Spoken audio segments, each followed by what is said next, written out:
Little Monsters Pét-Nat from Purity. So this is one that we've been excited about. We've been talking with Noel about bringing in some of his stuff for a while. I think we have 6 of his SKUs right now. And this is the one that we got quite a bit of. It's the very first time they've made it. It's a really fun, light Pét-Nat.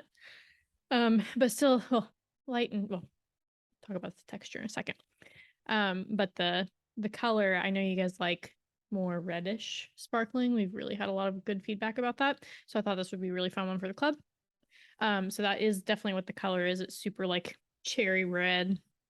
It has bubbles, but it doesn't have tons of them. I didn't have any issues with explosions or anything like that, but just again, keep in mind, store it standing up, go very slowly when you uncork it, and note that there may or may not be a little bit of sediment in there. Another good reason to store it standing up, but again, not going to hurt you.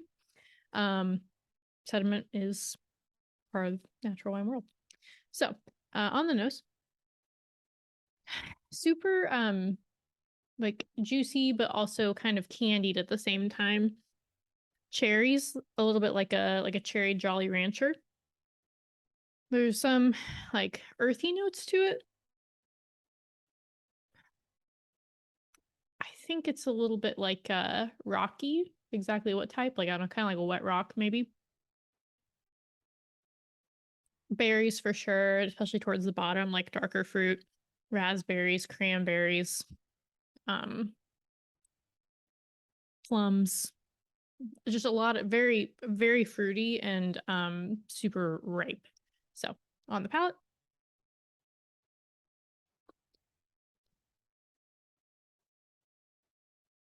Oh, great acidity. Not super frothy. Like I said, this is technically Pét-Nat, but it's not on the crazy bubble side. The finish is pretty long. I don't know what they did with the leaves, but I'm gonna guess it probably has some leaves contact in there as well, just because it has this nice creaminess to it. It is very fruit forward. I'm getting less of the minerals on that, which is fine. And it really is just kind of like bright and yeah, there's like this bright cherry Jolly Rancher, I think is probably the best way to describe it. Let me try it one more time.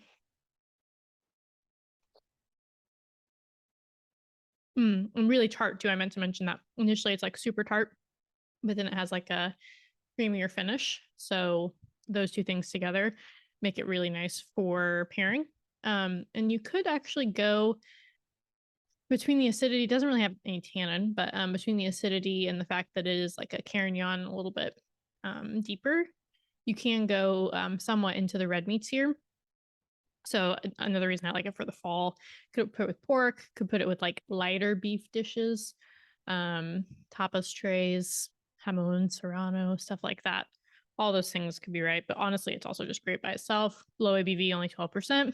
So really fun one. I hope you like it.